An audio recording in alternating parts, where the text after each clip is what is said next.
My name is Michael Peterson.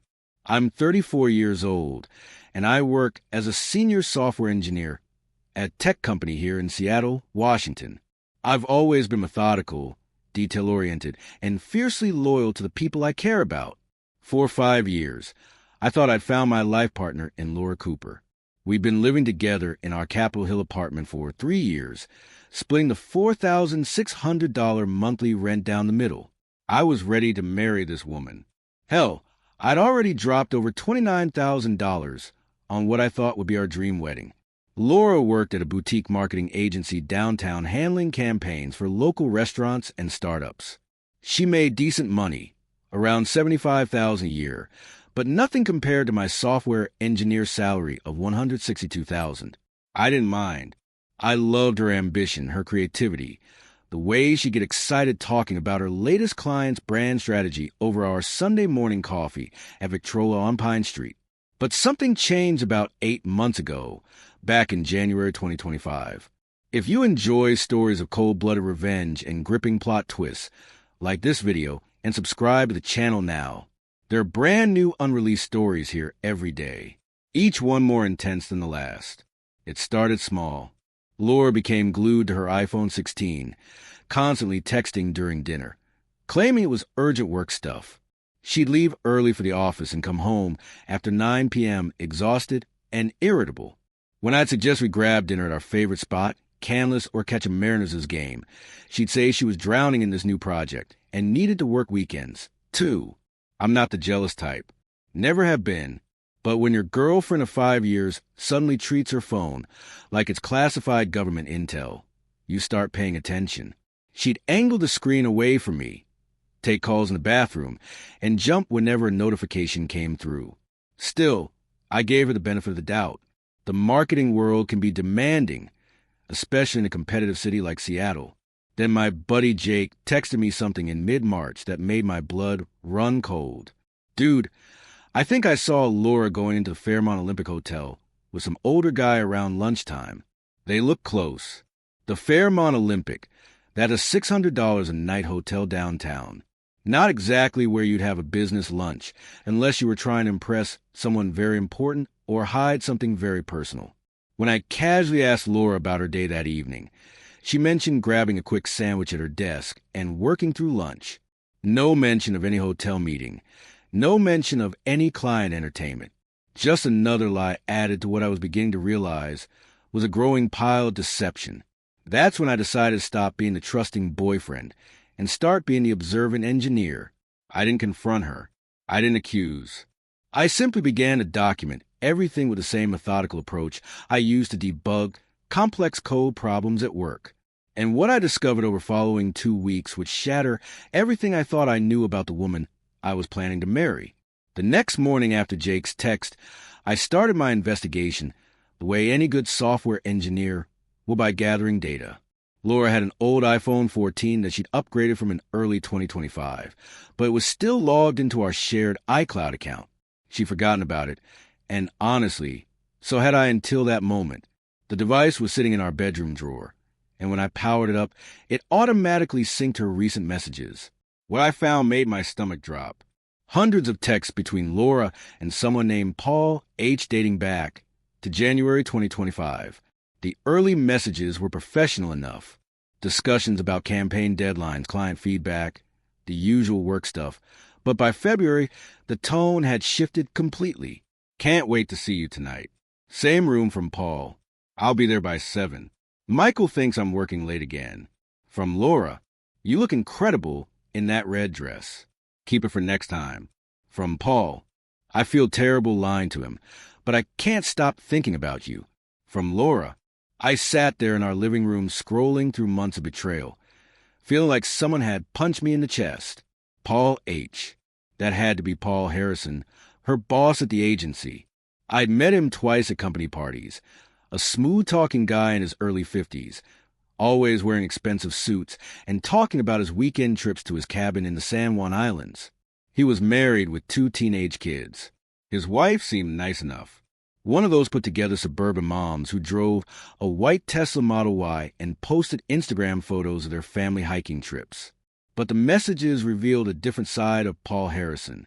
This was a man who was using his corporate credit card to book hotel rooms at the W Seattle and the Grand Hyatt.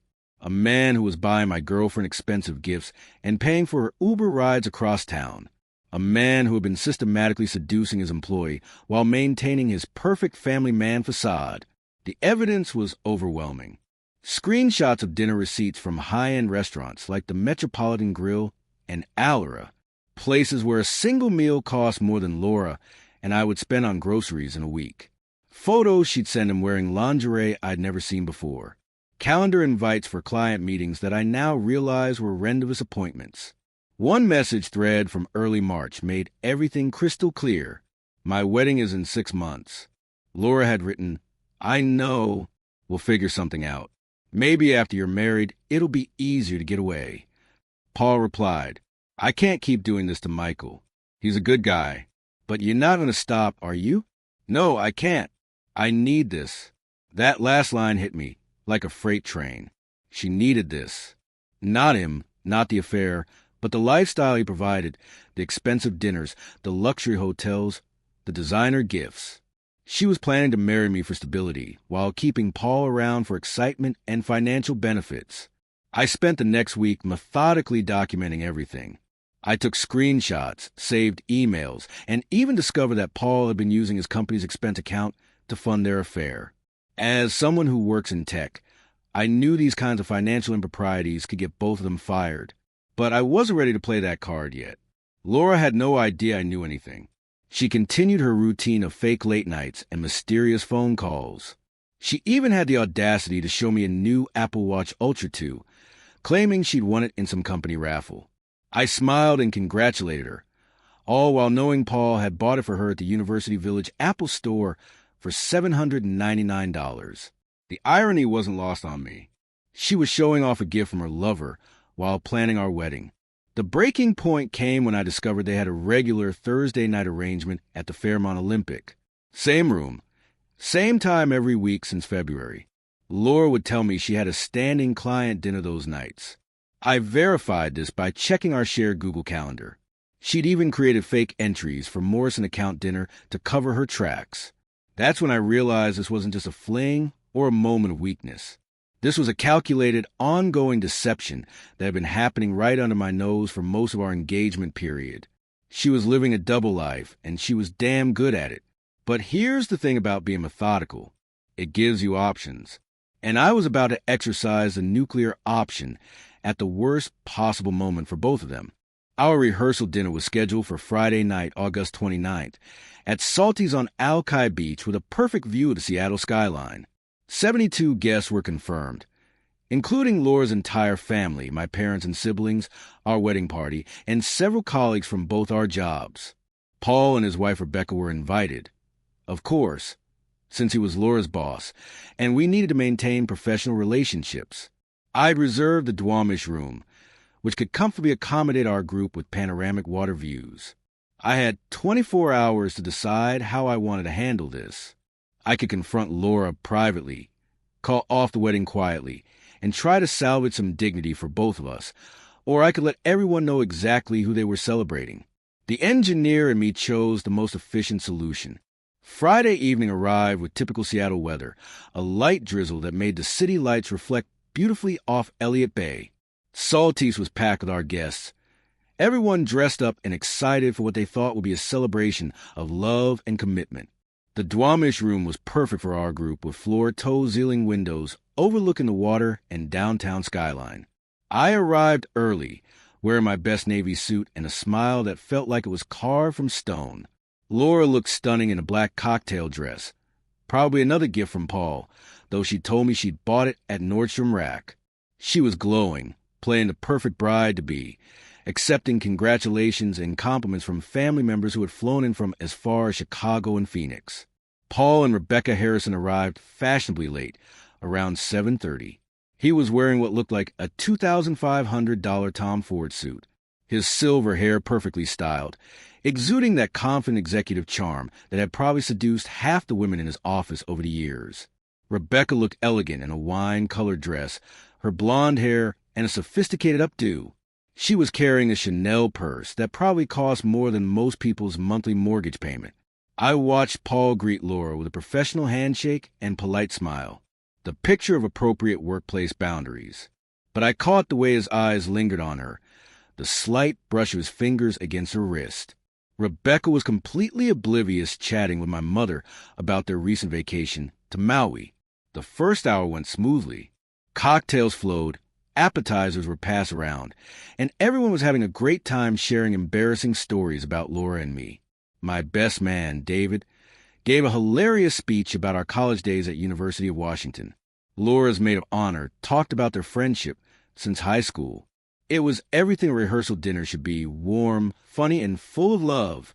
I waited until after the main course, when everyone was relaxed and slightly buzzed from the wine. The restaurant staff had just cleared the plates, and people were settling in with their after-D drinks.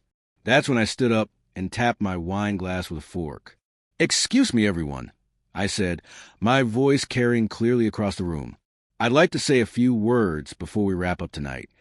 The room quieted down, all eyes turning to me. Laura smiled up at me from her seat, probably expecting a romantic speech about how much I love her and couldn't wait to start our life together.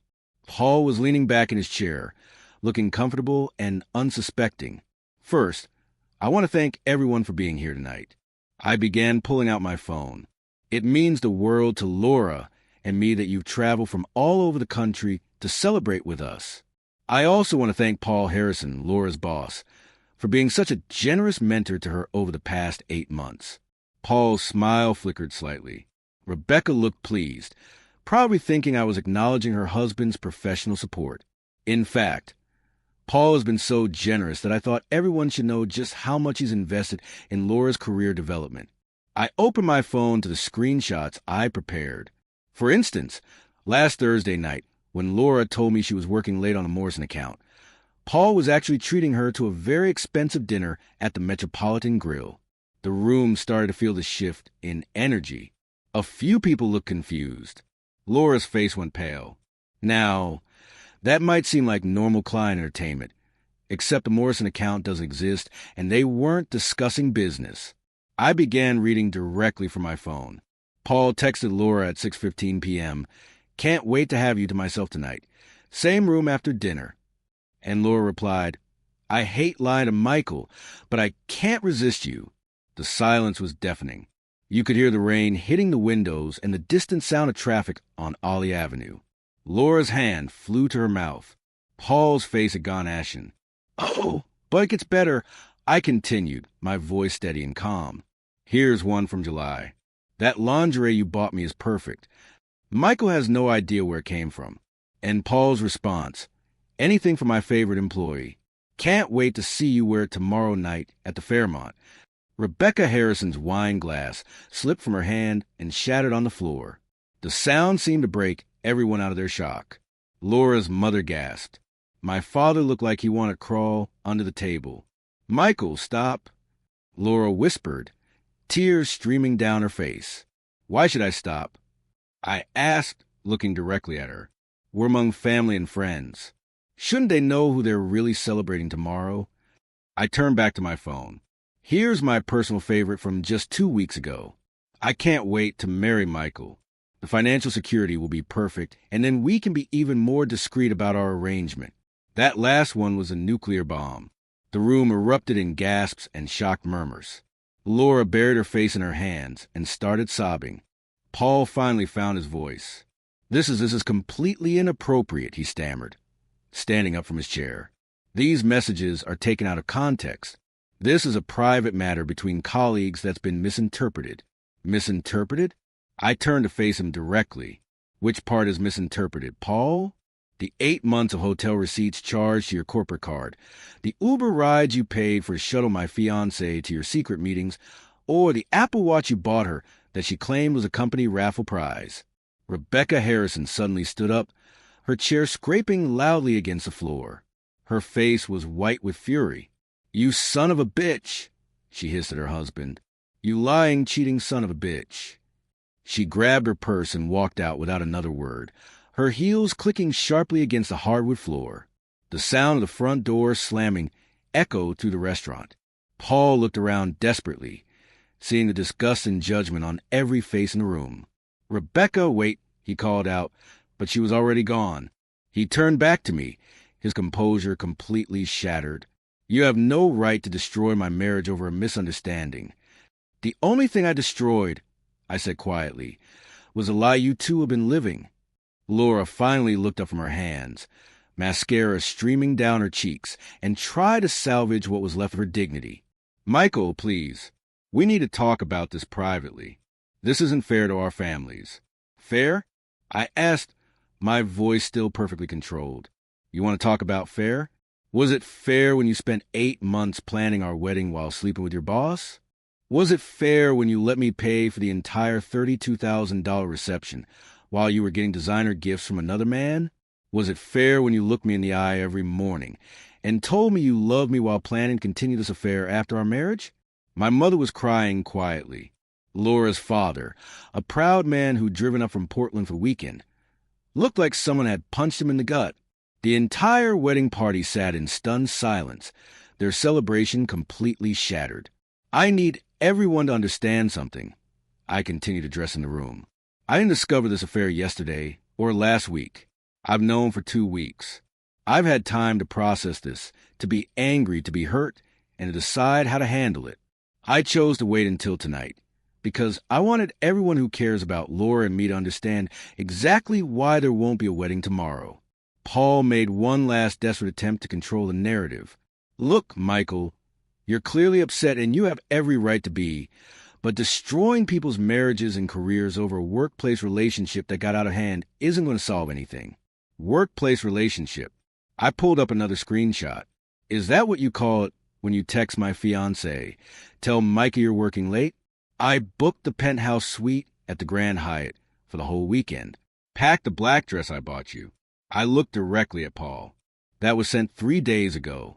Paul, 3 days before my wedding. The blood drained from his face completely. Around the room, I could see people pulling out their phones, probably texting other family members and friends who weren't there. This story was going to spread far beyond this restaurant. Laura's younger sister, Ashley, who'd flown in from Denver to be in the wedding, stood up abruptly. "I can't listen to this anymore," she said, glaring at Laura. "How could you do this to Michael?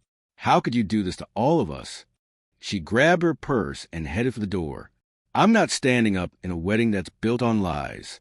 One by one, other guests began to leave. My groomsmen looked embarrassed and confused. Laura's college friends whispered among themselves and quietly gathered their things.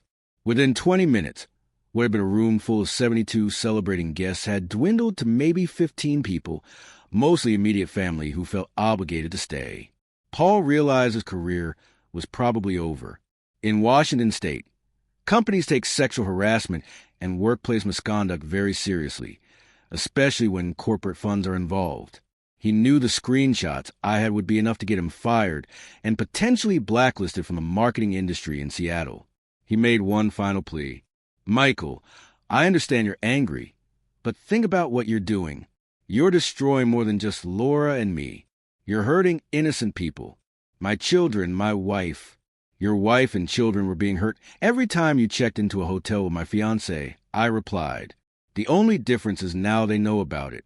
And honestly, Paul, they deserve to know just like everyone in this room deserved to know who they were really celebrating."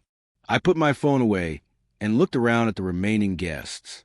"I want to apologize to everyone who traveled here and spent money on wedding gifts and hotel rooms. I know this isn't how any of us expected the night to end, but I couldn't stand at an altar tomorrow and promise to love and honor someone who's been lying to me for 8 months. Laura finally found her voice again.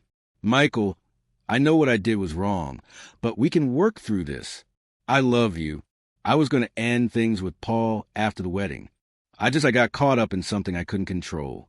"You were going to end it after the wedding?" I asked. "That's interesting, because here's a text from you to Paul from Tuesday morning. After I'm married, we'll have to be more careful.